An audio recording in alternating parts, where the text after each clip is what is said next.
yeah, theoretical roles of duality, what do we mean by that? And it's the roles of duality that are closely tied to satisfying the schema, so to what is the definition of duality. And so that is mostly related to the questions of theoretical equivalence and empirical equivalence and inequivalence. So what we discussed yesterday in the past 2 days, remember the bearing of dualities on the questions of formal conditions for two models to be theoretical equivalent, but also we discussed that there are interpretative conditions for models to be theoretically equivalent. And so these are the two questions we're going to be looking at today, after looking at the examples yesterday.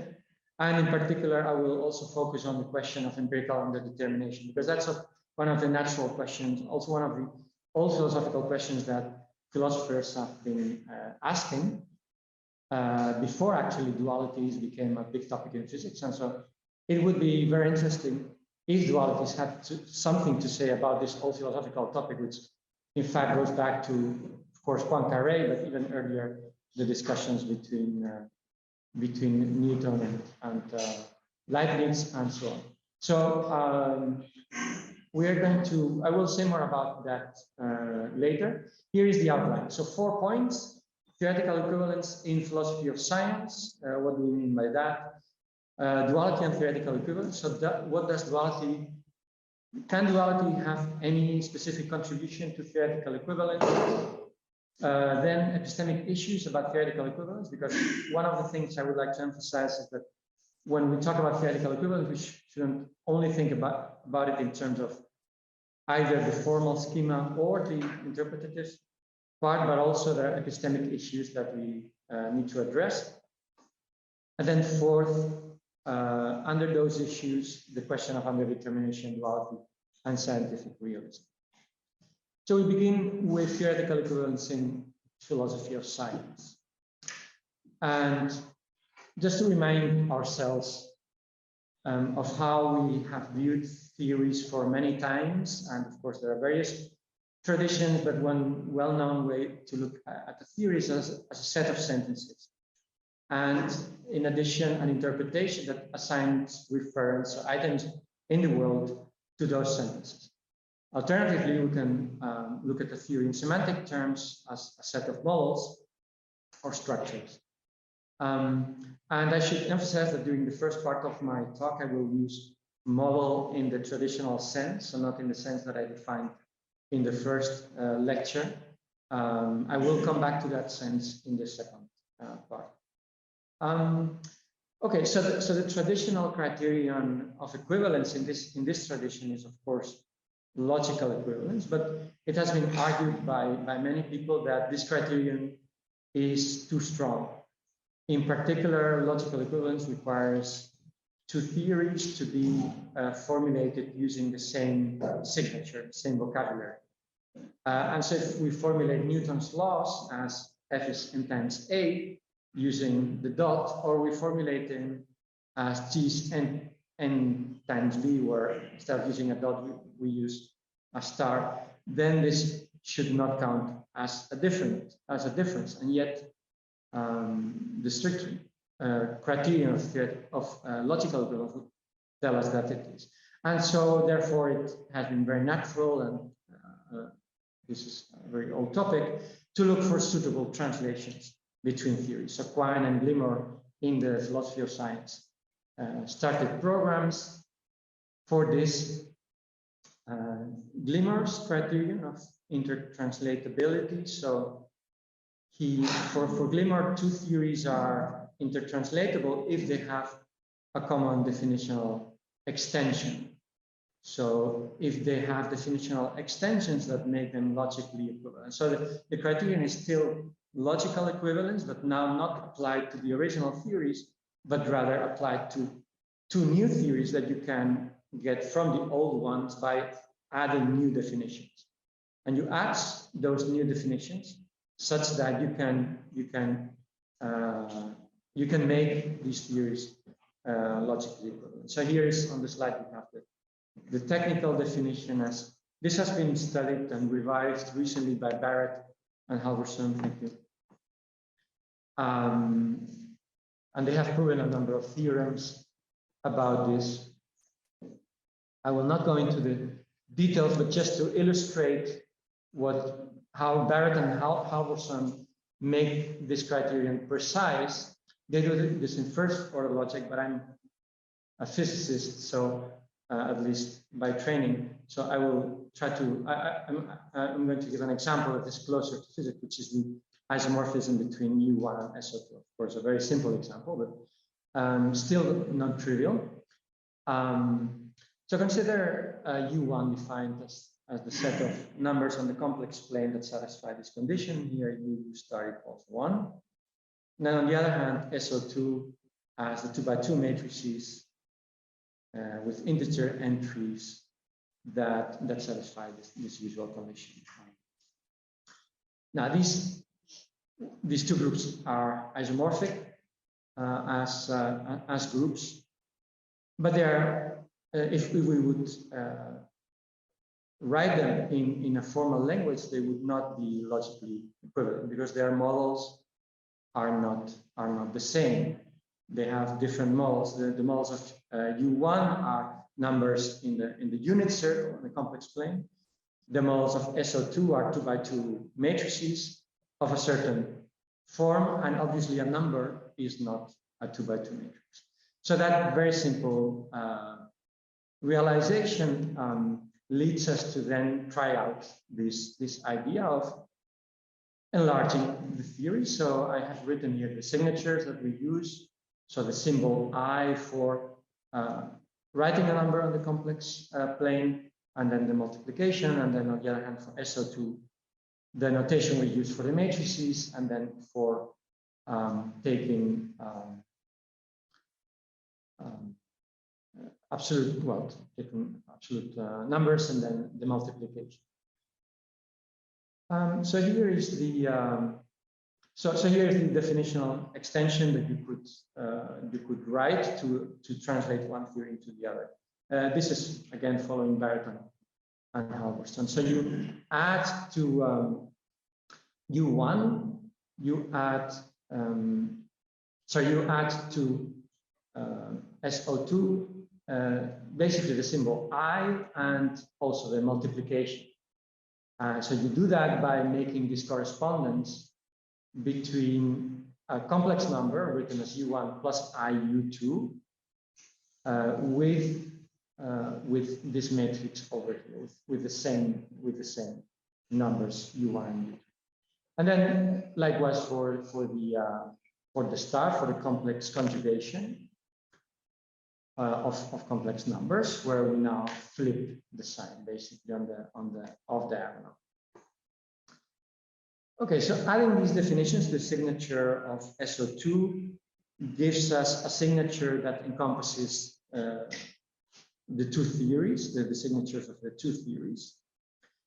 And we can also do the same on the other side. For U1, we can add to it the relevant definitions that allow us to formulate things,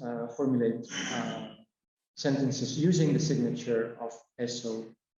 So we define again what is a 2 by 2 matrix by giving basically the converse of the previous, and then we define matrix transposition, which we need here in our definition of SO2, and then also we define the matrix multiplication, which we have here in terms of addition of complex numbers in the exponential, or alternatively we could do that in terms of U. So that's almost obvious. And then doing this, we can enlarge our two theories, and they are logically equivalent. Now their models are the same because any model U that a complex space that we can write as a complex number on the unit plane in T1 gives through these added definitions. So by adding these definitions, that number is now has a definition in terms, basically gives us a model of T1. So a model of SO2. like was in the other direction. So the procedure is symmetric. And so T1 and T2 have a common definition of extension. So through this kind of procedure, what we see is that, well, the natural notion of isomorphism that we would expect for U1 and SO2 in mathematics, if we had a formal language for this example, we could make that precise using definitional extension, and then we get the equivalence we want. So this is basically the program of Barrett and Halvorson. They contrast this with another criterion that Quine introduced in a well-known paper in '75. His well-known paper where he introduces, one of the papers where he talks about underdetermination. So his criterion of theoretical equivalence is that rather than adding new definitions to basically make to change the theory, to make a more general theory or a theory that has bigger signature, rather he introduced what he calls a reconstrual, which is rather a map from one theory to the other. So two theory formulations express the same theory if they are empirically equivalent, and if there is a reconstrual of predicates that transforms the one theory into a logical equivalent of the other. So I won't go into the details. Again, Barrett and Halvorson formalize this in first order logic. So they show how you can actually make these mappings. But they notice that this criteria is too weak because, and the problem is basically that it is not symmetric like Glimmer's criterion was. This counts as theoretically equivalent theories that one does not expect to count as equivalent. So for example, they argue that it can, and they give a very simple example that you can map an incomplete theory into a complete theory. So basically, they compare two theories of which one has slightly more, has more sentences, and then you can map one into the other by forgetting that additional sentence. And you can do that because you don't need inverse map in Quine's criteria. So they say, well, that is not good. That is not what we expect. But then they strengthen the criterion, so they basically add the other direction, and then they obtain a criterion that they call Quine intertranslatability. So if you strengthen the criterion, then you get a criterion for which they prove a theorem about first order logic to the effect that if two theories are Glimmer intertranslatable, then they are also Quine intertranslatable. And they also prove a theorem about the converse. So if the signatures for the two theories are different, then the converse is also true. Okay, what I want to here, the idea of these slides is just to give you a flavor of what has been the discussion in the philosophical literature in the past few years. And I'm sure that some of you have followed this, at least some of this discussion. There have been other developments on category theoretic criteria. So a number of authors have proposed category theoretic criteria. For example, Halvorson and Sementis. Sementis, they propose a syntactic category where the objects are sentences and the arrows are entailment relations. Also, Weatherall has his own proposal, semantic category where the objects are modes of the theory and the arrows are homomorphisms between them. He illustrates this for general relativity and also for the Maxwell theory. And then there are various functors between the categories that play various roles, such as forgetting in essential structure. So also Weatherall has this notion that when you have what I call two modes of theory, there is some structure, and they are in some sense equivalent, then normally they differ in some structure that is not common to them. And so this is what I call, or what we call, the additional structure, while it all formalizes that in terms of a particular factor, and then illustrates that in an example. I haven't read well. Could you say a couple of words about how he treats Maxwell theory? Yeah. What he does is he takes two different formulations. So he takes the formulation with the Faraday tensor and the formulation with the electrical magnetic fields. So the electrical magnetic fields, they don't use the gauge field, it's just the fields themselves that you measure, while the Faraday tensor utilizes more structure, uses the gauge field. And so he says there is a gauge symmetry in there, and then you have this forgetful functor that basically gets rid of this additional structure. Thanks. Okay, so two comments on these previous criteria, and this is where I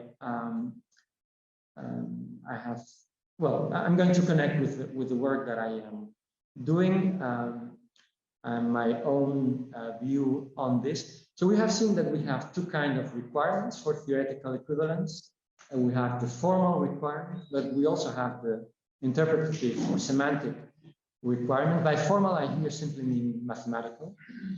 And the previous criteria have focused on finding an appropriate formal or mathematical framework for theoretical, which certainly is a requirement. It's something you need.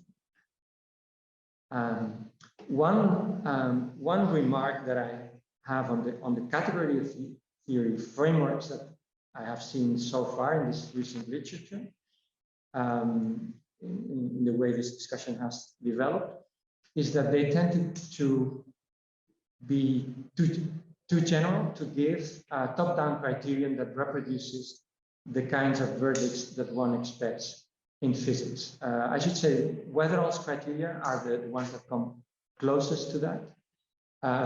But what we see in those category criteria is that we find a variety of category criteria in the various papers by the different people.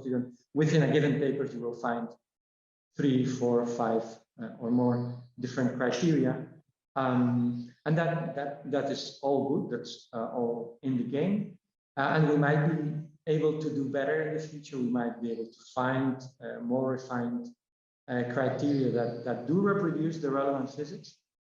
But for example, the types of categories in the physics literature, there is also quite a bit of discussion of categories, for example, in the context of quantum field theories, especially modular tensor categories are discussed in conformal field theory and in topological quantum field theory, three-dimensional Chern-Simons theory, and also Q deformations of two-dimensional Yang-Mills theory. But those haven't been really discussed in the philosophical literature. So my point with respect to the applications of category theory in the philosophical literatures, on the one hand, they're very general because they are purely top-down, but they usually are not able to make the connection with with modern physics, basically, except in some examples. So things like conformal field theory, quantum field theory, non-perturbative aspects of quantum field theory, and so on.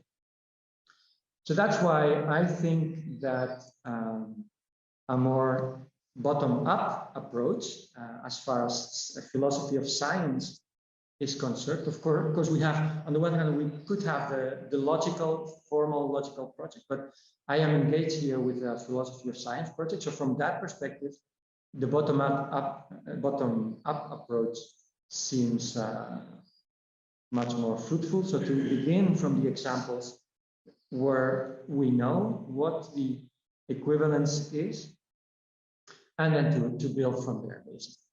To use the categories, for example, that one or the kinds of equivalences that one finds in the examples. That's one remark about the general formal or mathematical project that we are engaged in. And then the second remark is that the second criterion of semantic or interpretative equivalence is seldom addressed in this more formal mathematical literature. And one could see maybe reasons why, because of course, semantics and interpretation is difficult to formalize. It also depends on all sorts of things, like it's content dependent, it could even be theory dependent, depending on what scientific theory we are discussing and so on. Nevertheless, there is quite a lot of knowledge among physicists, and also philosophers have quite a few general things to say about interpretation and about semantics of scientific theories. So it's worth taking that on board in that interpretative project. So that's why I think that the bottom-up project that combines the two aspects is a very fruitful approach. So to begin from the examples that basically physics and other sciences give us, and also from the kinds of questions about interpretations that arise already in philosophy of science. So that's what I will try to do in the rest of the talk. And then, of course, here I'm going to advertise our own, I mean, it's not ours, but the duality criterion as a formal criterion that is very natural, because it is an isomorphism criterion.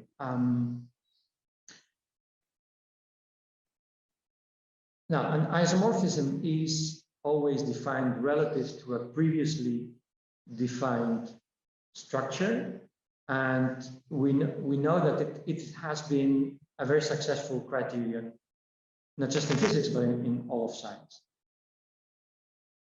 And so any formal criterion, it's basically a criterion that is normally used in physics for equivalence, and also in other fields that can be formalized or semi-formalized, where in any case mathematics and formal methods can be applied.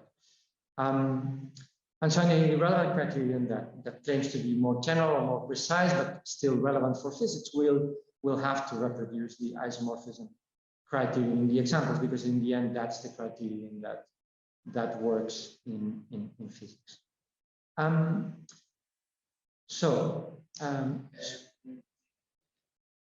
you intend isomorphism about the theory, or isomorphism about the structure, the models?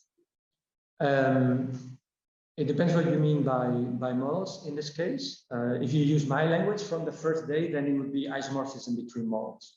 Models Yeah. Intended as the most simple representation of physical systems. Yeah. But here in this first part, I'm reverting to the traditional philosophical jargon of theories and models. That's why I'm for the time being, I'm talking about theories or theory formulations. Later on, I will revert to my usage from the other day. Yes, that's what we need. Okay, so that's the formal proposal that isomorphism is a good criterion, and then we need to be able to reproduce that criterion in the examples. And so now what remains to be discussed is the part that has been less emphasized in the past recent years in the literature that I just discussed, which is the interpretative aspects. In particular, interpretative aspects of theoretical equivalence. So, okay, and now is where I revert indeed to the use of models that I defined in the first day. So the question is, are dual models in our sense automatically theoretically equivalent? The answer is almost obvious, no.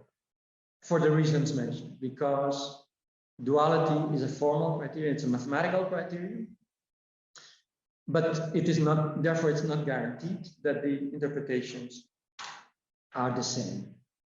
And so this is in part also why duality is useful. It relates models that we would not expect that should be related, but they are related. So regardless of interpretation, duality gives us interesting relations between models, and thereby we can find new things about the interpretation. So the interpretations need not be fixed when you begin working with dualities.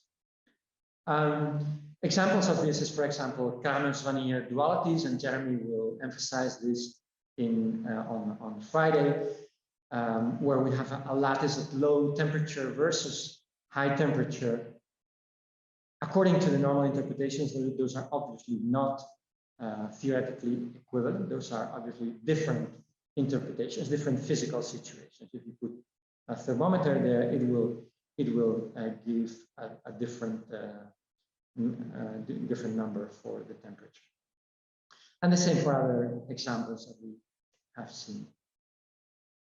Now here is where I think there's an interesting distinction that one should make before proceeding, which is between internal and external interpretations. And here the formal steps of the schema come in handy. Because the previous discussion relied on knowing already beforehand what the interpretation of the model is. When I say high temperature versus low temperature is different, I assume that I already know what temperature is. But and the same for elementary bosons or elementary fermions. So this is what we call an external interpretation. Those are the normal interpretations that we usually work with in science, interpretation that have been developed sometimes throughout a long period of time using empirical data and so on. So those are the external interpretations. Now, I would like to mention a related notion, which is but a different notion of interpretation, which is an internal interpretation. So the question is, what if we do not assume that we can always interpret theories independently of duality? So what if in our interpretative project, we take dualities into account? So if duality is going to be input for how we interpret our theories, just like other formal aspects are also input for what we interpret as a degree of freedom, for example, then we would be cautious about interpreting the specific structure, because after all, we have two models that we know are isomorphic, but they don't share some structure. So, so that's the starting point for the internal interpretation. Basically, an internal interpretation is an interpretation where you don't interpret the specific structure, where you say, okay, I have an isomorphism. I'm only going to interpret that part of the structure, that part of the models that is common to the two models, that is preserved by the isomorphism. And the specific structure I'm going to, for the time being, at least, disregard. So that's what we call an internal interpretation. It is, it shouldn't be so surprising because, like I emphasized, we do this all the time in any interpretative project. It is never the case that we just develop interpretations just by sheer thinking or in some a priori way. We always take into account what are the formal requirements of a theory. For example, what is the kinematics of the theory, what is the dynamics, what are the different degrees of freedom, what are the symmetries, and so on. So we always naturally do that. So now that we also have this new formal notion of duality, which we hadn't encountered before, I would say that we are at least, if not compelled, then there is a strong forced to take the duality into account in our interpretative project. It's certainly an important formal input that we should take into account. Okay, so what I've just mentioned of taking two models and basically disregarding the specific structure and only interpreting the common structure, that you could say it's a process of abstraction, right? You go from two models that have a lot of structure, but some structure that is not shared. We go to a more general model of which these are representations. So that model is more abstract. It's like when we begin from models of a group, and then we try to build an abstract definition of that group. That's a process of abstraction.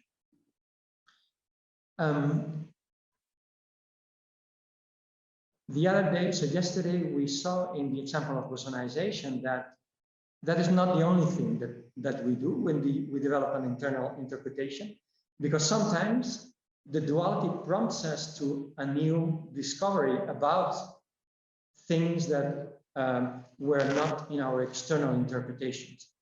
For example, when we said we have a bosonic model, but now duality tells us that there is an operator, e to the power I phi. This operator is a fermionic operator when properly normally ordered. That's an operator that is there in the theory. It's allowed by the theory, but it was not part of our external interpretation, because we didn't consider it to be a physical operator, because we thought we were dealing with a bosonic theory. So now the duality prompts us not just to drop some structure, but also to add some structure, namely to promote this specific operator that is allowed by the calculus of the theory, to promote it to a physical operator, to something that should have a physical interpretation under an internal interpretation. So internal interpretations are not just about common structure or abstract, or I should say, are not just about abstraction, but they can also be about augmenting the structure of the theory. Okay. So therefore, we have two interpretative cases. We have the usual case of distinct but isomorphic sectors of reality, where we have two different interpretations, for example, two external interpretations that disagree with each other. In that case, the theories are theoretically inequivalent. But of course, that doesn't forbid the other sort of case that we are after, where we have two theories that are theoretically equivalent, so they describe the same sector of reality. And this is what is modeled by the internal interpretation. And I have modeled it in this diagram over here. We have here for the states, for the quantities, a set of quantities Q for the two models, and then we have two interpretations into the world, I1 and I2. They describe the same sector of reality. So we can write this as this commuting diagram as basically the commutation of the interpretation map with the duality. So I will say that interpretation commutes with duality. That's the language I will use. So this is a case when duality allows us to give a verdict of theoretical equivalence, namely if we adopt an internal interpretation. Okay, so that's basically the notion or the formulation of theoretical equivalence that I'm going to use. So two things: we have a duality, and we have an interpretation map that commutes with the duality map. And in particular, I have argued that an internal interpretation does precisely that. So that is a sufficient condition. On that side. So Sebastian, can you repeat the last part because I Yeah. not completely clear. So the last part is basically that if we want theoretical equivalence, then we want to have this commuting diagram. So we have the two models, but we have one domain of application. And so the two maps, the two interpretation maps, they have the same codomain.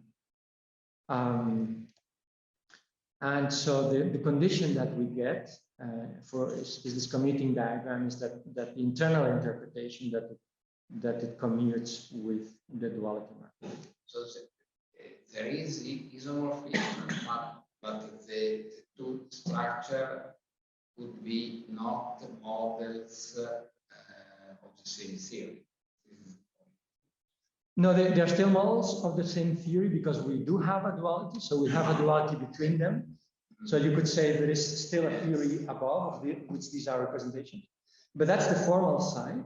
So in addition to that formal side, I'm looking at the interpretations on how this maps to the world, to how this maps to a domain of application. And then there I get an additional condition, which is that the duality map needs to commute with the interpretation. Okay. And that's my formalization for what it means to be theoretically. Commute with Yeah. Okay.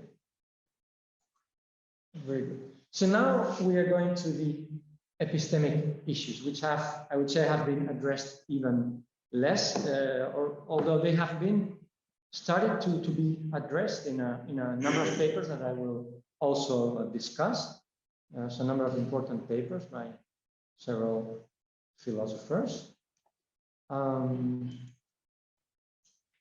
Okay, so far I have described the formal side, and I now just told you something about the semantics, what kind of semantics we want. Well, we need to make this distinction between internal and external interpretations. We also have this meshing condition between the duality map and the interpretation map. And now epistemic questions. Some of these have been addressed very recently. So one of them is, when are we justified in adopting an internal interpretation? That is one of the questions that I would like to address. And the other one is whether dualities bear on the question of scientific realism. That is, of course, a very natural question that we would want to answer. Let me see, how are we doing with time? We have until. Okay, it's until 6:45, right? Yeah. We started 4:45. Yes, very good. Okay, so here again, I'm going to address the first question. Let's consider how we justify our interpretations of theories and how we do things like have debates about scientific realism. Now, one obvious way in which an internal interpretation can be limited is if it only gives a partial interpretation of the world, so of a small or limited domain. So that could limit the application of the kind of interpretation that we have. And so that would mean that while the models are theoretical equivalent on a smaller domain, they might turn out to be theoretically inequivalent on a bigger domain. So that's something to keep in mind. Most of our theories, all our theories have limited domains. And so we need to say something about those kinds of extensions. In many cases, this is made explicit by physicists when they tell us that we are dealing with an effective theory, when they tell us that the domain of application is limited in some sort of way, for example, because there are corrections, there are quantum corrections, or there are other sorts of corrections.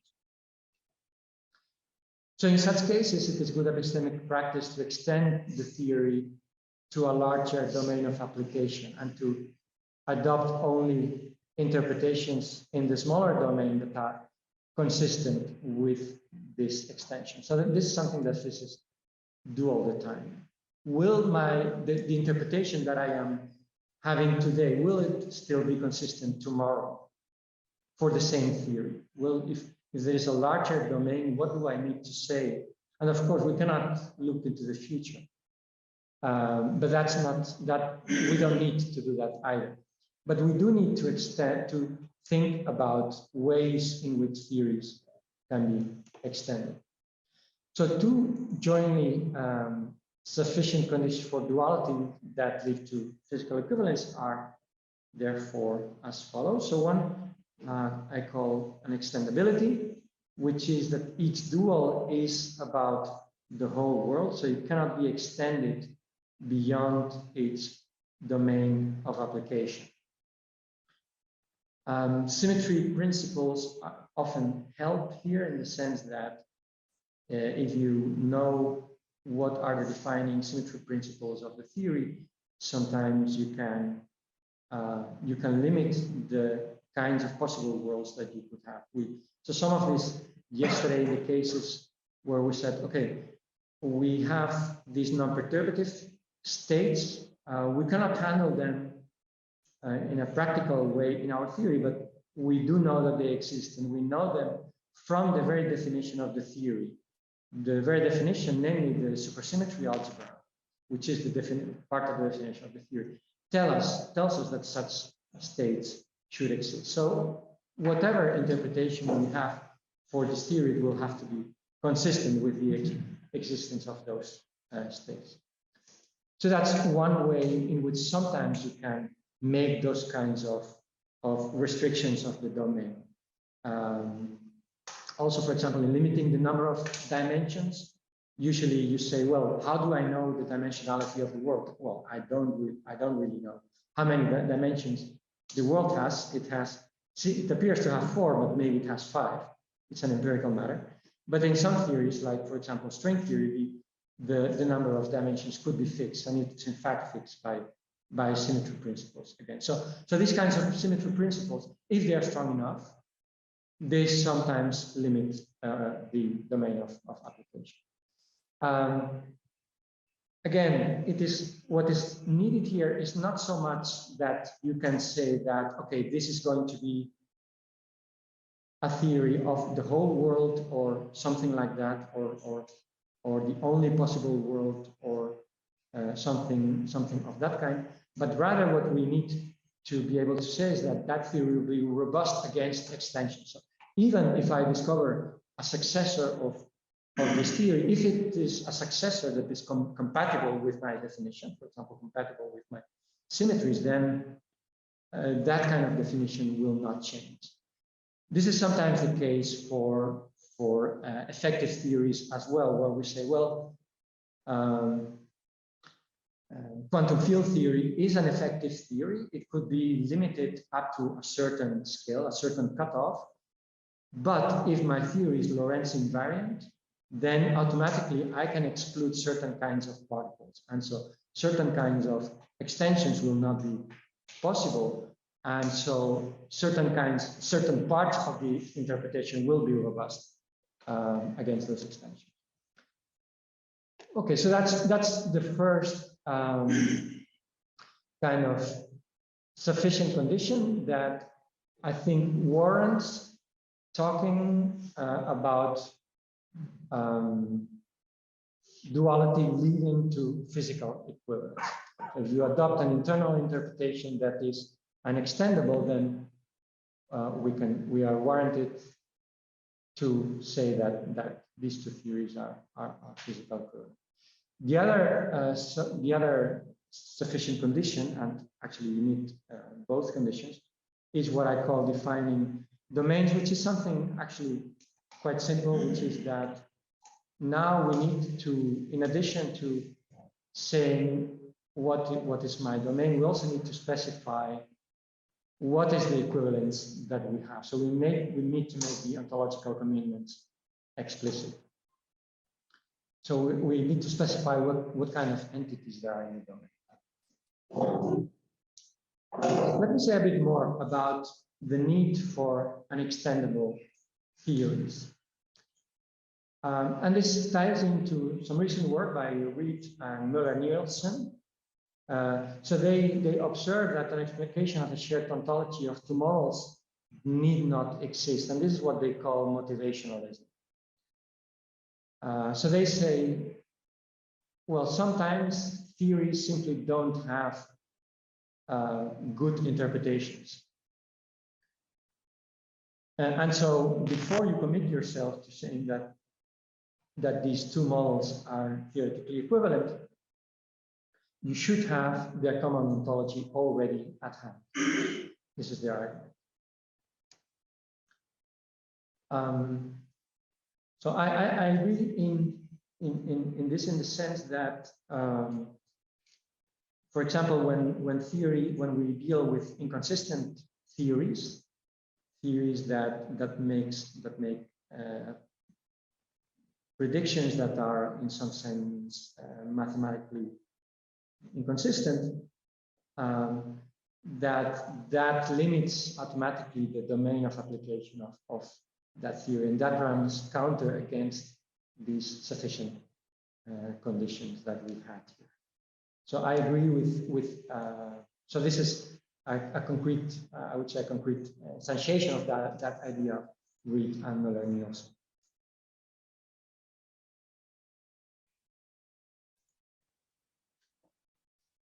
So dualities then give us an interesting distinction, or rather I should say that the distinction that we have made for the interpretation of duality apparently gives us two different kinds of dualities. On the one hand, we have extendable theories where the verdict of physical equivalence is quite limited by the fact that we have these extensions that may lead us to change the interpretation of the theory. And on the other hand, we have unextendable theories where the verdict is not limited in this way, because we know that our interpretation will be, or we have a good argument that our interpretation will be robust against those extensions. And so an example of that is some quantum field theories, including bosonization, and possibly string dualities are of that kind. Now I would like to go in more detail into the actual position by Reed and Müller-Nielsen, which they have also defended not just for dualities, but also for symmetries. So they defend a motivationalist approach to dualities, according to which the existence of duality-related models first, and this is their language, motivates us to provide an explication of the shared ontology of these models. Okay, so the existence of dualities motivates us to look for an explication of the shared ontology, but we will only have such an explication once we interpret these models as representing the same possible world. So A implies that the decision to interpret duality-related models as being theoretically equivalent needs to wait upon an explication of their shared ontology. So in the way they frame the dialectic of this argument is that, well, we are first motivated to take this first step of looking for this explication of this shared ontology, but the interpretation can only be had once the actual explication is there. So that is motivation, what they call motivationalism. And they contrast that with a position that they call interpretation. So I argue that the motivationalist position is close to my own position that I expressed earlier in terms of defining domains. So if we claim that models are theoretically equivalent, then we need to make our ontological commitments explicit. That's what I said before. In other words, we have to work out what is the common ontological picture. So that is close to motivationalism, but there are some differences, and they are really minor. So one difference is that I don't think that holding that dual modes are theoretically equivalent is tied to a scientific realist position as they do. So part of their argument is framed in the language. It assumes a scientific realist position. I don't think that's necessary for us to talk about theoretical equivalence, because we know that, for example, philosophers like Reichenbach also defended his own kind of theoretical equivalence position. So that is certainly not necessary. The anti-realists can also hold modes to be theoretically equivalent, even if they have semantics that most people nowadays would not agree with.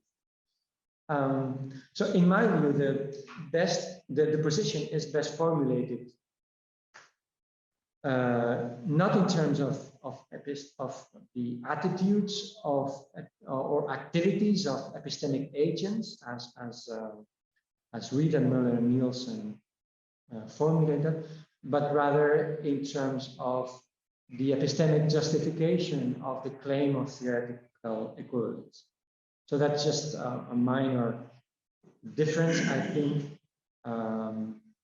So I take a more neutral stance here. I prefer to, I think it does more justice to what we are talking about, to think of it in terms of epistemic justification. It basically brings it closer to the science and closer to the discussion about scientific realism and the kind of evidence that we have for the claims of theoretical equivalence.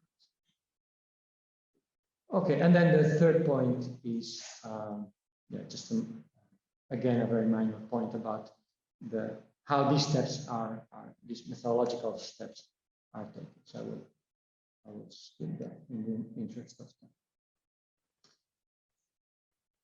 Okay, so now we have discussed well some of the epistemic positions that we have, the epistemic justification that we have to make claims about theoretical equivalence, and I have given you two jointly sufficient conditions, namely an extendability and extending domains. And then I went into Reid and Müller-Nielsen motivationalist position. I emphasized that this really rather close to their position with some minor differences. Now I would like to go into the discussion that I announced before of underdetermination and scientific realism. And here I want to discuss something that I call a cautious scientific realism. And at the outset, I would like to say it is not a new brand of scientific realism. I mean, there are, I don't know how many types of scientific realism out there. And this is not a new type in that sense. It is not, but rather it's a methodology that I would like to introduce for how to construct scientific realist position. So the question is, before we get there, is do dualities give cases of empirical underdetermination? I think that's a very natural question to ask. And Dean Rickles in, I believe it was 2013, and also Keizo Matsubara, they were some of the first philosophers to write about dualities. They already, this was one of the first questions they mentioned. This is an important question also from the philosophical perspective, because it has been quite controversial whether there are actual cases, good cases, in philosophy of science of what we call empirical underdetermination. Quine himself thought that this was an open question. So in his paper on underdetermination, he goes through a series of reformulations of the underdetermination thesis, and he says, well, it is really an open question whether there are actual cases of underdetermination. And that has been an open question ever since. And the best cases that we know are the ones, some of the ones due to, that is also Van Frassen have discussed, But as Larry Loudon and others have criticized, these are almost always involved or related to the relativity of motion. So they always in some way or other involve that fact that we can describe things using different frameworks of reference. So if dualities gave us a whole new class of examples of underdetermination, of empirical underdetermination, that would be quite nice. Or if not, lacking that, then it might give us some other insight about the possibilities for underdetermination. So in particular, the question will be, do dualities give the anti-realist new ammunition? Now, I will anticipate my answer, which will be that there is underdetermination, there is some kind of underdetermination, but it is benign, and it is not a threat to a cautious scientific realism. And I will make precise, or I will make clear what I mean by cautious. It means a scientific realism that first analyzes the import of dualities before making ontological commitment. So it's closely related to what we discussed before. Okay, so what do we mean by empirical underdetermination? It is the usual notion. It is empirically equivalent theories that are nevertheless theoretically inequivalent. That's the notion of empirical underdetermination. So two models in our sense, they are underdetermined if they are empirically equivalent, but theoretically inequivalent. What do we mean by empirical equivalent? Well, I think I'll need to go into that. Notice, by the way, that in some sense the discussion of underdetermination is orthogonal to our previous discussion of theoretical equivalence, because for theoretical equivalence, we reached a verdict of theoretical equivalence by considering internal interpretations. So interpretations that map dual models to the same domain, while for empirical underdetermination, we are interested in inequivalent models, and therefore external interpretations will play a special role.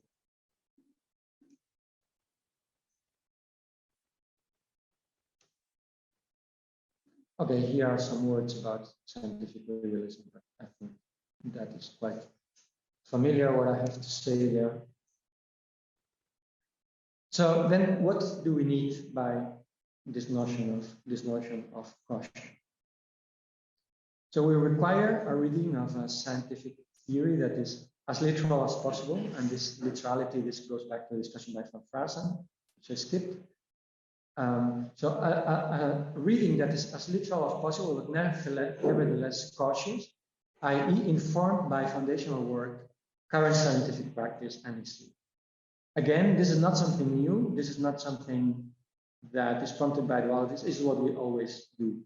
When we develop any kind of scientific realism, we take into account what is the kinematics of the theory, what is the dynamics, what is the state of, what is the space of states, what are the quantities, and so on and so forth. So naturally, if we want to develop scientific realism, we also must take into account the fact of dualities. So a cautious scientific realist will suspend judgment about the existence of the positive entities until further interpretative work has been carried out that justifies the corresponding belief. So my critique by Van Fraassen here would be that he emphasizes, by emphasizing the literal reading, that can be naive in the sense that we never do a literal reading in the strict sense. We always, interpretation is always a combination of reading the theory with foundational work, and it's not any different for dualities. Selective scientific realist views are of this type.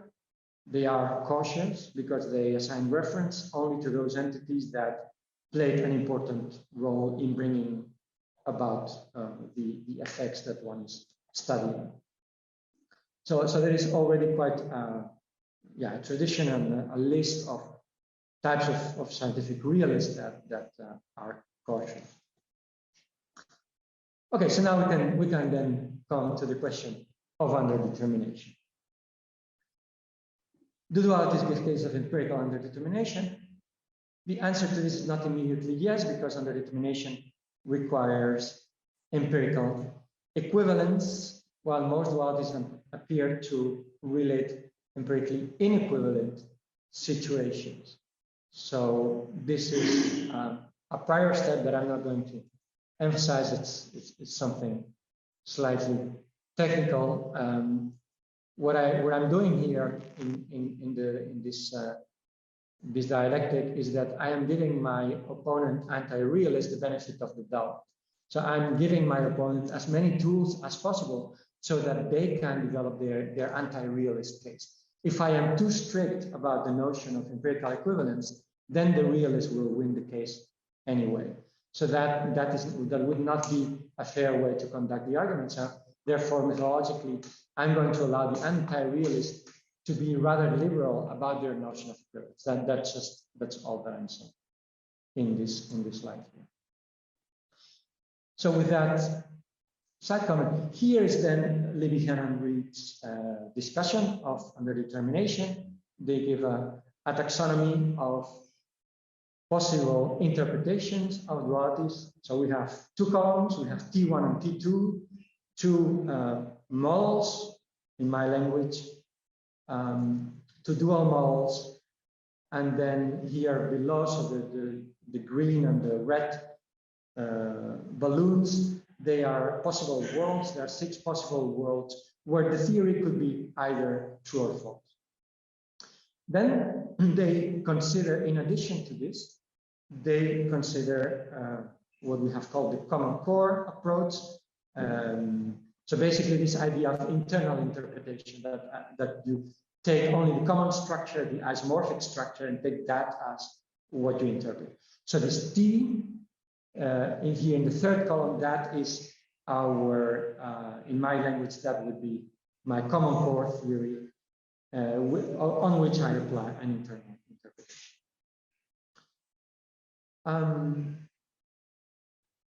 Okay, so now they argue. Now they go through all the logical possibilities for each of these worlds, and you could have as many worlds as you want, but they limit it to the minimum number that you need. So they say, well, the theories could be both true, or they could be one true and the other false, or they could be both false on these worlds. And then, in addition to that, we could so that gives us 3 choices, 3 possibilities. In addition to that, we have this common core theory that multiplies by 2, because each of them, the common core theory, can be either true or false. Then, so where I have written common core is basically the odd cases where the common core theory is true. So where I have listed common core, that's where the common core theory is true.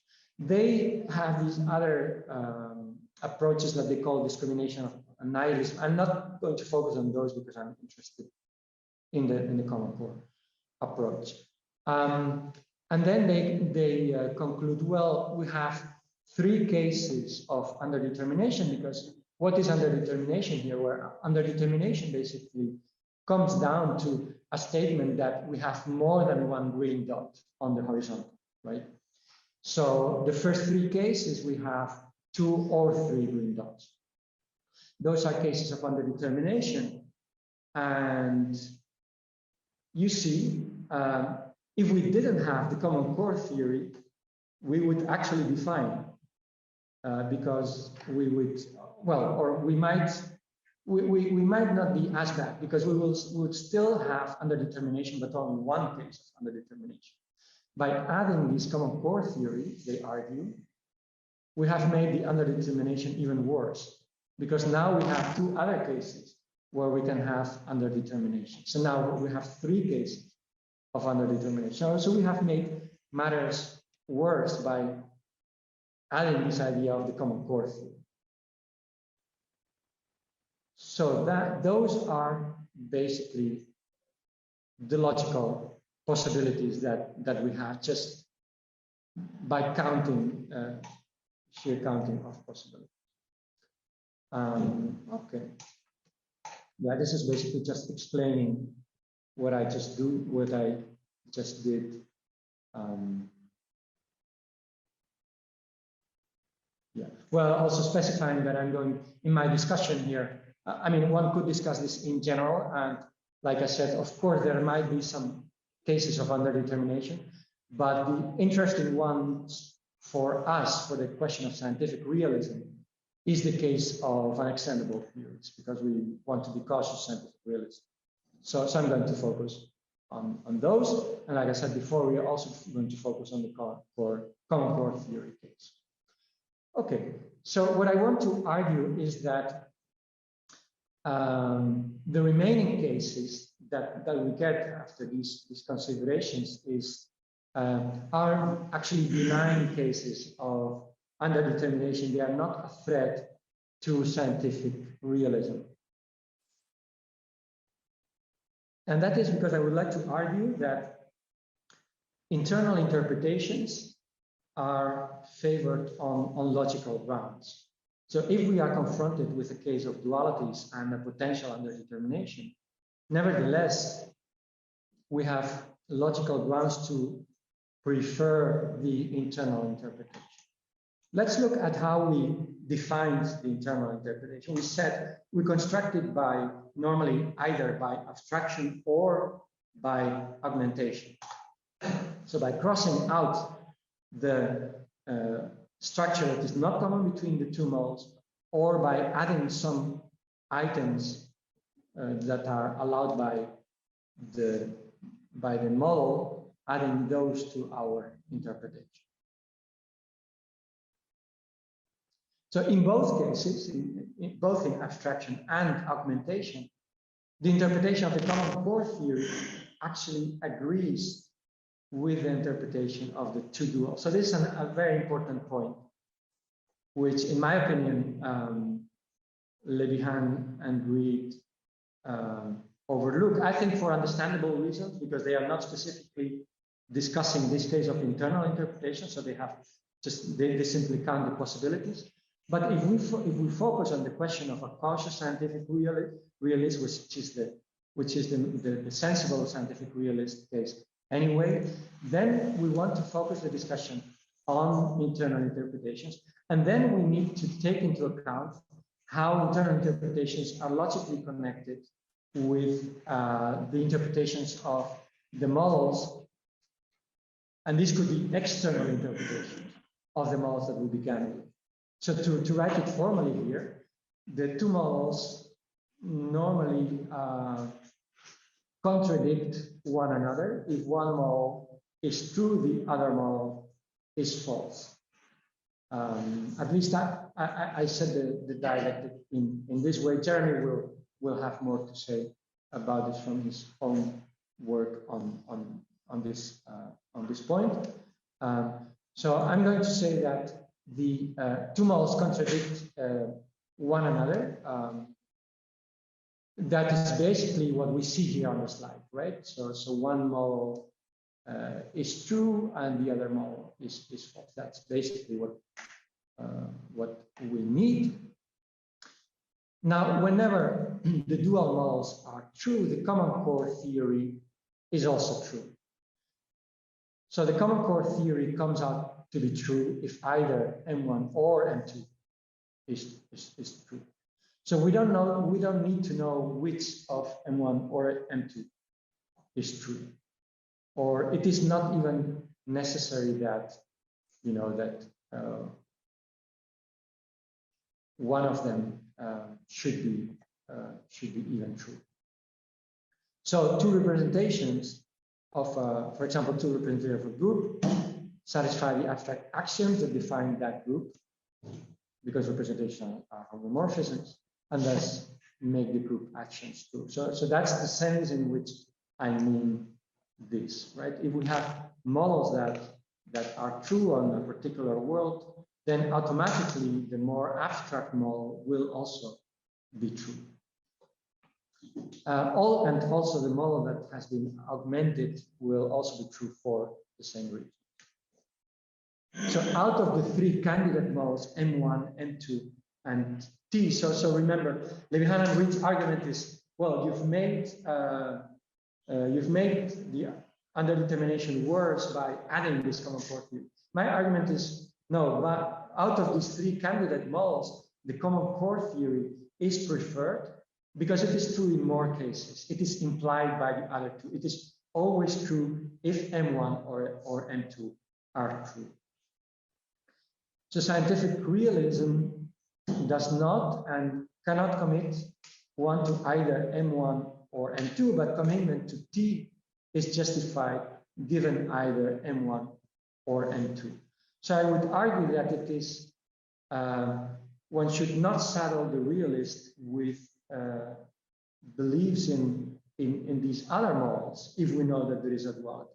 So if we know that there is a duality, or if there is a duality, then we don't have epistemic grounds, good epistemic grounds. We are not justified in being realists about those models until we have carried out this kind of analysis.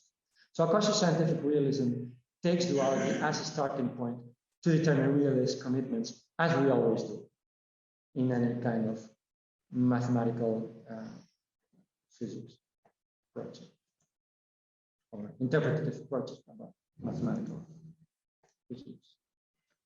Okay, so to summarize,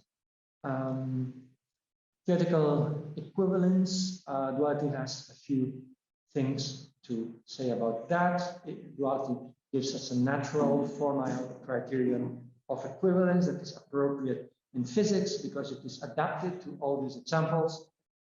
There is a natural distinction between internal and external interpretations that is made by the schema for dualities, and also duality itself also suggests this notion of, or this contrast between internal versus external interpretation. There's also a natural meshing condition, a commuting diagram of maps that expresses the theoretical equivalence of duals, as we saw. So there is a way to formalize what we mean by theoretical equivalence, how that interpretative notion should match with our notion of isomorphism. We have seen that we have discussed the epistemic justification for verdicts of theoretical equivalence. I gave two conditions that are sufficient to make these kinds of verdicts, and the conditions were extendability and defining domains. I also endorsed the related motivationalist position of Reed and Miller-Nielsen. And then in the last part, I argued that dualities give no new ammunition to the anti-realist because the anti-realist should not, the realist should not be saddled with beliefs that they are actually not justified to having as cautious realists. Rather, but on the other hand, dualities do bear on the debate by suggesting this methodology of cautious scientific realism, which I want to emphasize is not something that is specific to dualities, but it's something that we do all the time. That any realist in their right mind would apply. Internal interpretations are favored by the logical relations between models. So even though sheer counting of possibilities might lead us to empirical underdetermination, if we look at the cases that are really significant for the discussion of scientific realism, and particularly of cautious scientific realism, then that discussion very much reduces the number of cases, because we need to take into account this logical relation, in particular the roles of abstraction and augmentation in internal interpretation. So dualities then are not only principles of individuation in this particular sense, in the sense that they combined with these interpretative tools that we have developed, we really have a good notion of individuation of models here. but they are also, they should be taken as a starting point of ontological commitment. So we shouldn't make our ontological commitments until we have worked out the details about the dualities and also apply these notions of internal interpretation. All right. That's it. Okay. Thanks. So I guess we can have a lengthy discussion today. Okay.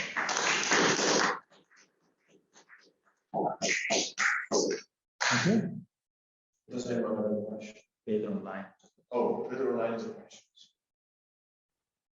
That's Yeah, well, actually, I would like because I mean, if you can give a working example, because I'm afraid that I'll be at a loss right now with this bunch of definitions, and of course it's a matter just of sitting down and digest the concepts, but because it has to do with basically my question yesterday on Monday on basically this ontological commitment that you've been emphasizing now in dualities.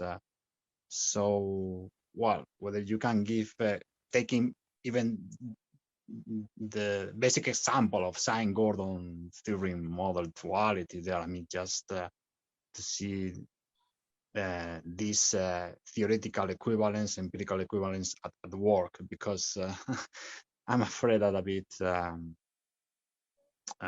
yeah, well, otherwise just point to me, I mean, some references. Yeah, very good. Yes, so I'm happy to discuss that more. So in this example that you mentioned, personalization, we discussed it a little bit the first day already, or at least there were some suggestions there. So the idea is that we have these two models. One is, so the what I call the external interpretation is the interpretation where we say, well, the bosonic model is really a model about bosons, and we have some preconceived notion of what a boson is. While the other model, the competing model, is the fermionic model, is really a model about fermions. So, and we have again some historical notion about what a fermion should be. So those are the usual external interpretations. So what the natural ones that we start with, the ones that have been given to us by history. Now we discover that there is a duality. We discover some formal relationship. So we discovered this first step of theoretical equivalence, where we have this formal relation between them. Now we say, okay, let's see if these theories are really theoretically equivalent. What would it take for the two theories, if it is the case that they are dual, what would it take for them to be theoretically equivalent, right? So we need to make the second step, the interpretative step, of what is the interpretation that allows us to say with confidence, yes, these things are, these things are theoretically equivalent, in the sense of they are really the same. So they are two formulations or two descriptions of the same reality, the same domain in the world, because in the end, that's what the question of theoretical equivalence comes down to. So then we begin to work out this internal interpretation. And what does the internal interpretation in this case look like for us? Well, we begin from the common structure. So the common structure is this set of states we have, and this set of quantities. The set of quantities is the algebra, the affine Virasoro algebra that we discussed. So those are our quantities. And now these quantities, they are common to the models, but sometimes they interpret them rather differently. So now we are going to say, well, what is common about those interpretations? And in fact, there is quite a bit that is common about the two. So for example, if we take the Hamiltonian is common between the two theories. The only difference is that in one case it is formulated in terms of the boson, in the other case, the other case in terms formulated in terms of the Fermi. So now, in our internal interpretation, we are going to say this is just our energy operator. So this is the operator that gives us the energy of the system.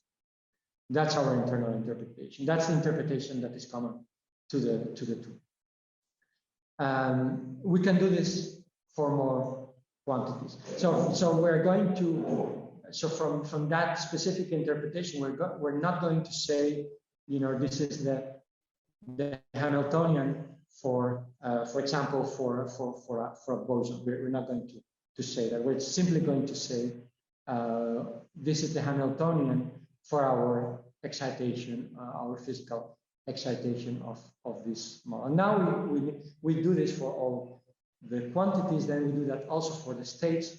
When you do that for the states, then you also say something about what those excitations are. We said something about that already on Monday. So rather than using the notion of a particle versus a soliton, right? So that would also be a problematic notion that is not invariant under the duality, saying that this is a fundamental particle or saying that this is a composite particle. Those are problematic notions. So rather we're going to say that something along the lines of, well, the fundamental degrees of freedom of this theory that describe the physical excitations, they are, for example, the given, so that the states corresponding to those are the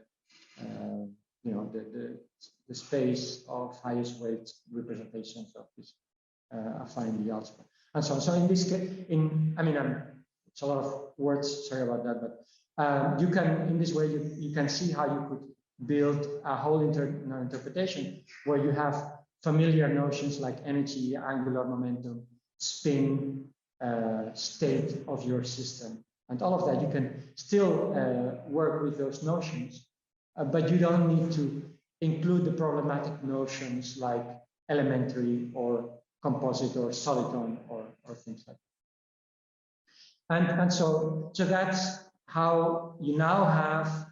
So after you do this exercise, you have now constructed an internal interpretation. You have an interpretation that in some sense works for the two models. Now it doesn't, you don't really care which model you choose. You can use the two interchangeably. It's like, now we can really say these are like, you know, this is like a Fourier transformation, really.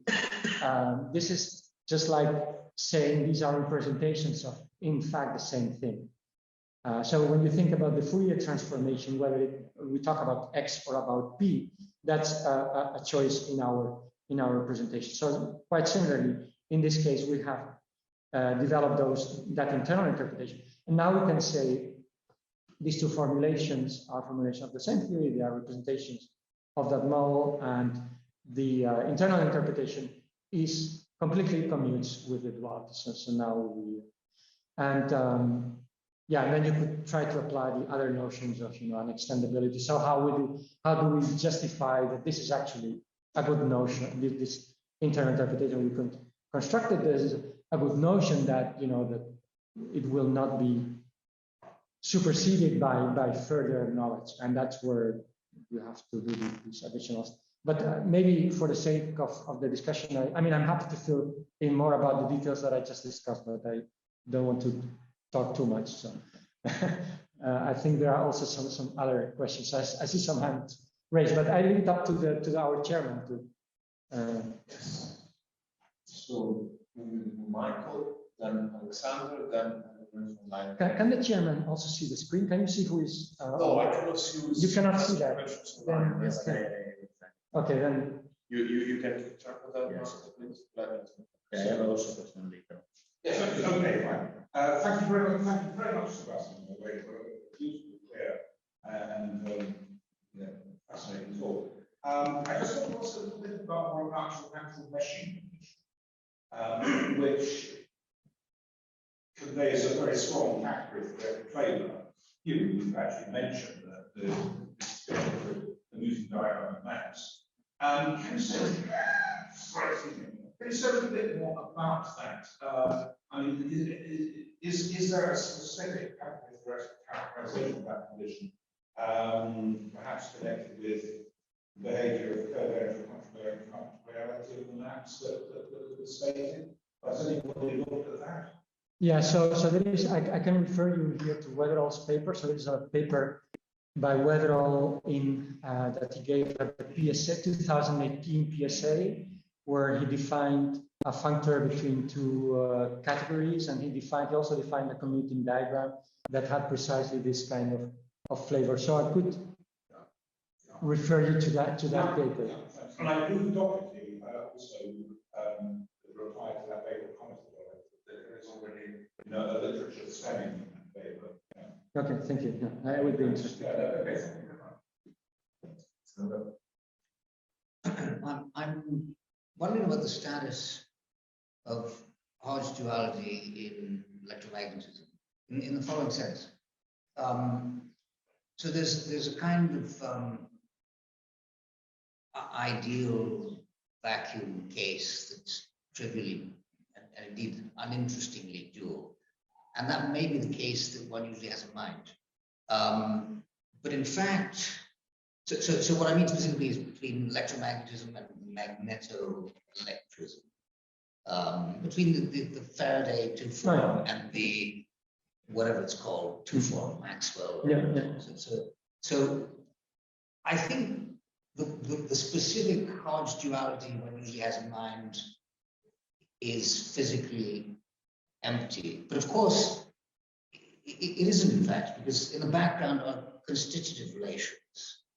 The properties of the medium, space-time curvature or non-trivial epsilon, mu, by epsilon I mean the dielectric tensor, or mu, the magnetic, what's it called?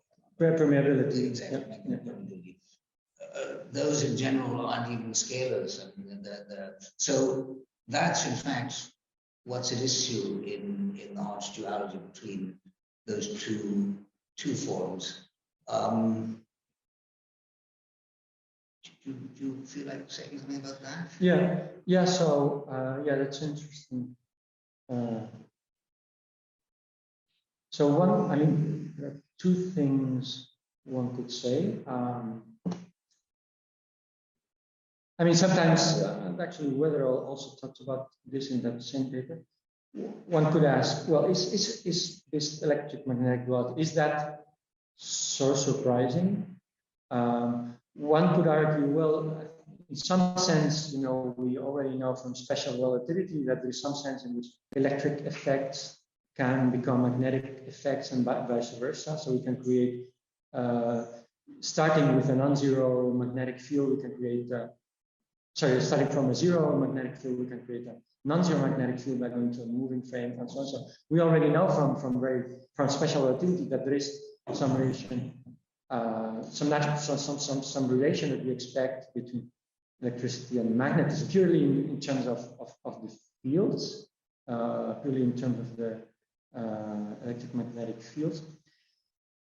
However, I think that there is a surprising element an important element about electric magnetic duality, which is when we consider these external interpretations, when we say, well, how do I define electric and magnetic? What is an electric field? In particular, a physicist would ask, how do you measure it, right? And you usually do that, you will do that, for example, by some test particle, putting a test particle in an electric field. The kind of physical setup that you need for that is different from the one that you need to measure a magnetic field, because to measure a magnetic field, you do an induction experiment. So the kind of, so it is not like Einstein had a very clever way to argue that, no, my electric situation and my magnetic situation are dual, because even the measurings of those things I can match through my special relativity. I would argue that we cannot do that with the definition of the electric and magnetic fields themselves in what we call an external interpretation. Because external interpretation will say, well, what I call electric is basically the response of a certain type of particle to an electric field. So that's why it is an external interpretation. It uses some external notion that is not there in the theory, but that nevertheless is needed to give a substantive account of what I mean by electric as opposed to magnetic.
Well, the electro.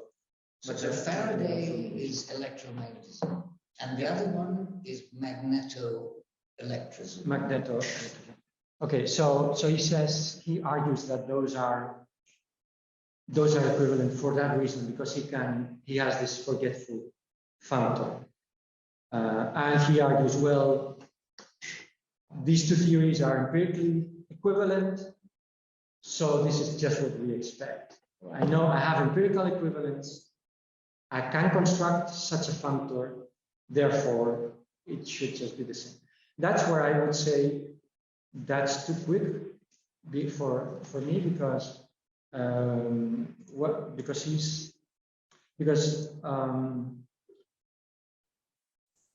these are, again, because these are external interpretations. So if you it may be that these theories are equivalent at the level that Weatherall discusses them, but the extensions are not.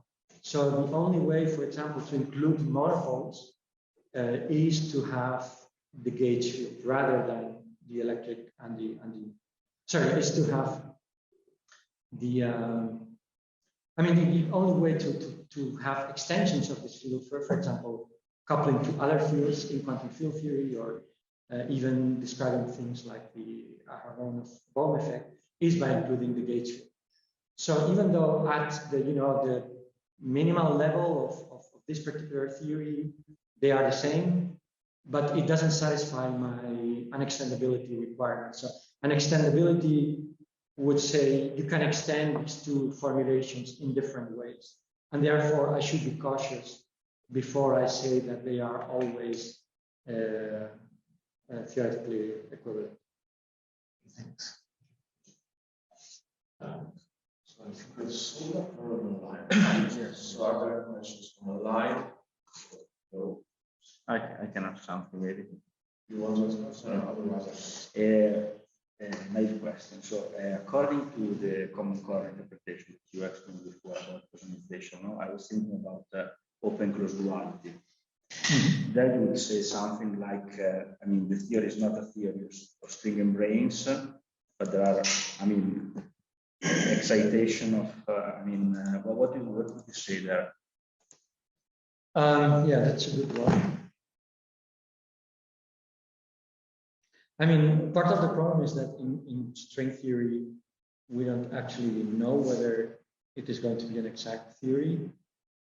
But I can say, well, let me give you an answer that I personally disagree with, but that is in the literature and that I think gives insight into how we go about this. So Horowitz and Polchinski, in a paper that I think I will quote it tomorrow, they argue that that type 2B string theory, including its D-branes and ADS, that is simply n equals 4 superdiagonal theory. So he says, in the end, the lesson about ADS-CFT is that string theory just is a gauge theory.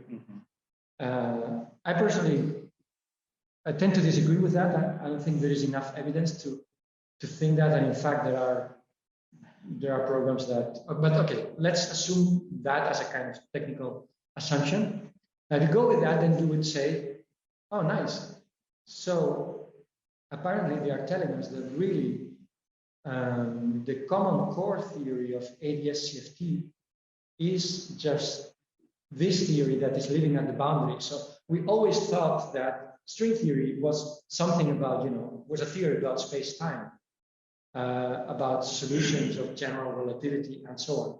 Now we learn that if we want in particular to construct, and I have argued this in a paper, if you want to actually construct this triple for ADS-CFT, you should not look at the space-times of general relativity. That's not the set of states and the set of quantities.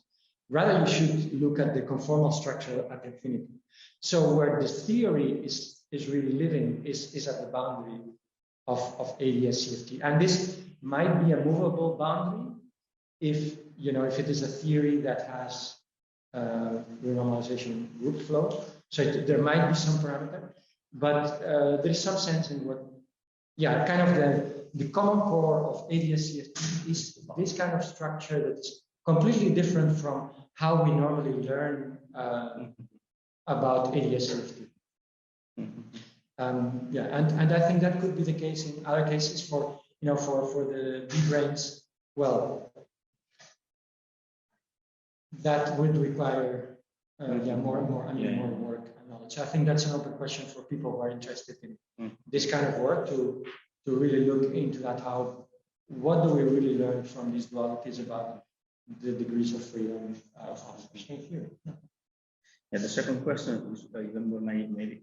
So in the first day, when you were explaining your schema, you were saying that a theory is a model, and then you have also the structure, right? The model structure, right? And I was thinking about that in the example you gave for quantum mechanics, right? You said that you have the state that can be represented both in position and momentum space. No? And these are two models that are dual to each other. So the X and the P are the structure, right there. So I was thinking that there should be some compatibility condition between the structures themselves, because otherwise, the two models are not related by a duality, or in that case, because the Fourier transform heavily depends on the compatibility between X and P on the Heisenberg algebra, basically. Yeah. So I was thinking about that, and I was thinking about a more sophisticated example, bosonization and so on, and it was difficult to me to match what is the model structure and how we are asking for compatibility conditions between model structure and so on and so forth. I don't know if you can comment about it, or if it is, a strange point of view on your schema.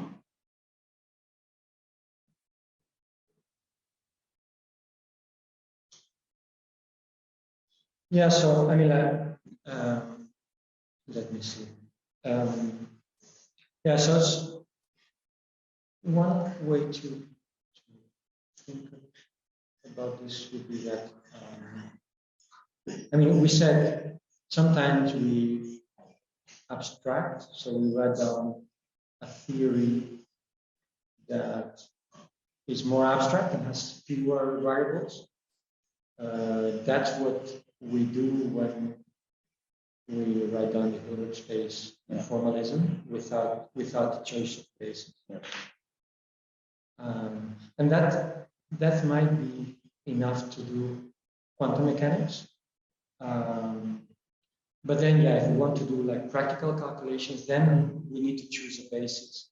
And this is something that also, when I mean, it's somewhat analogous to when we deal with manifolds. We have an abstract manifold, and we have a topology in it. But then, if we want to do specific calculations, then and we have these maps to Arash and so on, we need to do specific calculations. Then we need to actually make a choice of basis. So I think it is analogous to that. We add some additional. That is the additional structure that we add. It doesn't mean that it's irrelevant or that it's not there. It's just structure that we add to the model to be able to use it as a sample. To do practical calculations. And I mean, I would say that the duality transformation itself is a compatibility condition. It's a condition that the Fourier transformation is a compatibility condition. It tells you, well, everything that I can, if I choose a basis, that's fine, but everything that I do with that basis, I should be able to do with the other. What the internal interpretation says is that, okay, you have that structure, it's not common, but it's there. I'm just not going to interpret it as such. I'm not going to interpret it as a specific structure. And that will depend on the case. In some other cases, so that's for the case of quantum mechanics. And in the case of Bosonization, I argued, so this is a case of abstraction. In the case of Bosonization, I argued it looked like it goes in the other direction. You want to, I mean, the structure was already there from the beginning. I didn't need to add them because there were already operators, regardless of representation, there were already operators there that are these exponentials. And so those I need to basically include that. So augment my interpretation. So what I would say is that duality is the compatibility condition for the different models. And so the relations between the models that you have, in other cases, there will be mere representation. So there will be only a homomorphism, there will not be an isomorphism. But if there is an isomorphism, then it has to be consistent. So back to the question. Thank you a lot for the clear interesting book. I just have one curiosity. So as you know, in the literature on under-representation, there is an epistemological question concerning how we recognize whether the equivalence is genuine or fictional. Actually, whether the equivalence between theories is genuine or just fictional. Like for some example of apparent genuine equivalence, say walking quantum mechanics, and they are not really equivalent. And purely like logically speaking, equivalent theories, where one of the theories is not really a scientific theory. So like Newtonian mechanics and Newtonian mechanics plus the claim that don't exist. They are empirical equivalent, and they're not theoretical equivalent. And of course, philosophers consider this second class of cases irrelevant whatsoever. But the question is, given a model in your language of a theory, is it always possible to build a dual of it inside the theory? And the reason why I ask is, if that is the case, then raise some question about how do we reckon whether the duality is genuine, and we should be ontologically committed only to the concept, or whether one is just mathematical stuff and the other is ontological. Okay, I'm not sure. So I see different parts of the question. I'm not sure I fit them together yet, but so I can try to say something about the first part of the question, which was about if you have two duals. At least if I repeat it correctly, so if you have two duals, you could have an interpretation where one is a scientific theory and the other is not a scientific theory because you make some additional assumption, like I have angels on the hair of on the tip of my hair or something like that. So how do we distinguish about between these cases? Actually, there's a recent paper, I forget the name of the author, about just this kind of case. What this author says is that basically, so he says that formal projects are completely irrelevant for the project of theoretical equivalence, because he says you can always do this kind of thing. Any interpretation that you have, you can always add some additional thing that you cannot check, and then the duality is broken. I profoundly disagree. I mean, I disagree with that because so his argument seems to be. So he says you can represent. So anything can be represented by anything, basically. So if I have the letter A, that can represent the theory of everything. And so regardless, or A equals B, so regardless what my formalism is, the semantics could be arbitrary. And so my whole theory of everything could be encoded in something quite trivial. So I think this misses the point of that the semantics is not arbitrary, and you can compare interpretations with each other, and that's precisely what we do when we have duals. We say, well, theories have certain descriptive capacities. They have states and quantities, and we have dualities between them. So depending on those capacities, I can afford one interpretation or the other. So it is not. So dualities are not irrelevant. Still, there is a point you can always add something extra. But that, for me, that just falls under what we call external interpretations.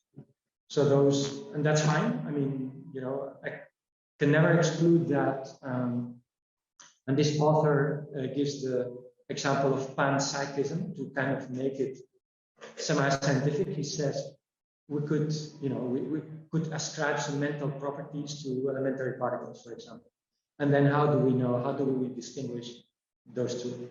I would say that just falls under the external interpretation. So on an internal interpretation, those additional properties are simply not there. So we don't need to interpret them, to include them into our interpretation.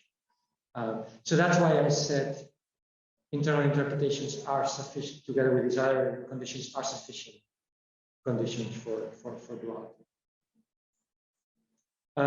Second part of, but I don't know if there are. No. Okay.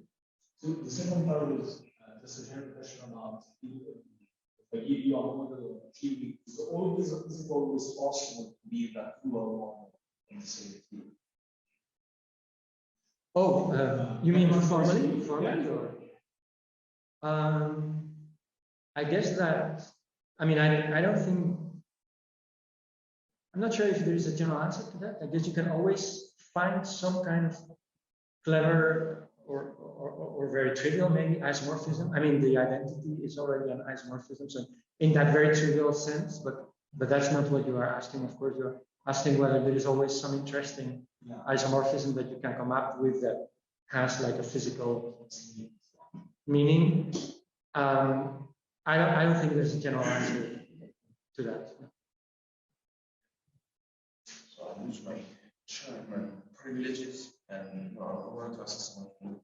So since before you were talking about interpretation of ADS-CFT with Marco, and it seems that this Wojcinski interpretation that you were discussing is some kind of extreme application of what you call the abstractions principle approach to abstracting the common. And so maybe let's split the question in two parts. So the first part was whether you have any thoughts on how an interpretation of the CFT that relies on the augmentation principle might work.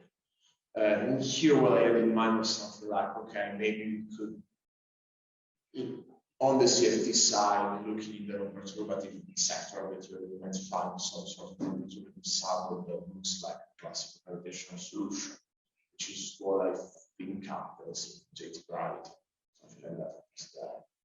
So that is maybe the first part. If you have any thoughts on that and how it might look, and especially in terms of like ontology and interpretation, and then maybe building on that, whether you have any thoughts on the question of whether there are any general principles that might tell us when we are given some sort of duality, whether it is better to use the abstractionist approach to its interpretation or the augmentation approach to its interpretation, or whether we can mix and match. I don't know, like, are there general principles governing which approach we should use, or it's just we try them all and we see which is the most satisfactory? Yeah, it's a good point. I think one interesting way to look at this could be to augment as much as possible. So to take as much common structure as possible, right? Because if you have two duals and they have common structure, you are able to encompass it through the duality, then maybe you should include it. So in the case of ADS-CFT, so I would say abstraction, I think, at least from a physical perspective, of course, you can have different interests, why you want to build these common core theories, but from the interest of physics, of being able to interpret and do calculations and make predictions, I think as little as possible abstraction is good, because then you preserve as much structure as possible. So that gives you kind of computing power. In the case of ADS-CFT, I mean, there is this idea that people say the bulk is not there because everything is on the boundary. So the theory is really defined on the boundary. But of course, in some sense, I mean, the boundary is only the infrared limit of the or sorry, I should say how you look, the ultraviolet limit from the boundary perspective. So it is a specific limit of the boundary theory, but the boundary theory, of course, depends itself on at least on the Wilsonian approach, on an extra scale, a cutoff scale, which matches. I mean, it's true that we don't have a detailed map of that with the of the renormalization group direction with the radial direction. So kind of, on a loose talk, we could say, yes, walking in the space of theories, in the space of Wilsonian theories, that is the same as walking inside the ADS space. But of course, we don't have like an explicit map. And that is what some people do refer to the JT theory, which was one of the cases where they can actually do that. And also Boczynski and others had some papers about that around 2010. And I think there is also work by Tay, where in a different context of case theories where it tries to do that. So yeah, I think attempts to do that would be very beneficial, because then basically you can expand or augment what is your common structure. And the only thing that it would, then the question becomes, what will be the interpretation of that extra dimension? It's clear that it will not be as a spatial dimension, simply because that is not common to the two. Okay. Well, I'll also follow up that. Okay, you just mentioned. No, because what you said about augmenting as much as possible was very interesting. But I mean, now I'm kind of worried that that kind of contrast with your argument regarding the empirical underdetermination and why dualities do not give cases of empirical underdetermination. Because what you said there is that you can take the two, let's call them local interpretations, external, I think, should work, interpretations. You're like, well, either one is true or the other is not. And while the common core interpretation is true in both cases, so it's better to use that. But now I could maybe run the same argument if we augment as much as we can. So I could take an augmented interpretation. I could take a maybe slightly less augmented interpretation. And then I could take a third one, which is even less augmented, and I could claim, assuming that we preserve at least the empirical information, that the less augmented theory is actually the one that is the most parsimonious, and that any further augmentation gives me a theory that is true whenever my more cut theory is true, but that there is going to be at least, maybe there might not be a case where they're actually not true, but one is at least more parsimonious, and presumably I might someday find some case where that less mathematics than I'm assuming allows me to say to actually accommodate some case that I did not have. So couldn't one try to basically adapt the argument that you gave against the underdetermination, try to be cautious realist, to say that you should actually augment as little as you can, preserving empirical information at least. Well, that argument was in the case where these theories disagree with each other, where the two theories or they contradict one another. But my assumption, I mean, the assumption of the starting assumption of the discussion was that we're still trying to build an internal interpretation. So if I augment, but then I am not able to find an internal interpretation, then I would agree that would not be good. So by what I mean by augmentation is part of the process. It's not a formal process, but it is part of the process of building my internal interpretation. So I take, so the structure is already there. I don't change the structure. What I do is I simply rebrand or rebrand my structure as being physical or not. So if I'm able to take structure that goes through the two interpretations and still get an honest, a good internal interpretation, then I would argue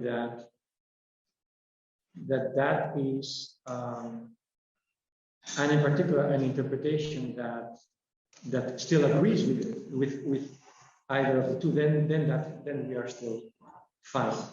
So in other words, I mean, you could have like the same puzzle if you say, okay, I begin with a theory, I have a particular interpretation, it's an internal interpretation, and now I start to drop things from the interpretation. Does that give me underdetermination? I would say, well, that is not a cautious way to proceed, because I am simply ignoring stuff that is there in the theory and for which there exists a good internal interpretation. Yeah, I mean, yeah. So it's about one should try to put as many stuff as one can into the interpretation, as long as it remains internal, basically. Exactly. Yeah. So the key thing is it should be internal. Yeah, and then indeed it's a matter of discovering what is really the duality. So, and that can be empirical work. What is really the content of the duality, and what does it relate between the theories? So that's something formal that's a formal project that one needs to do before one can do this internal interpretation.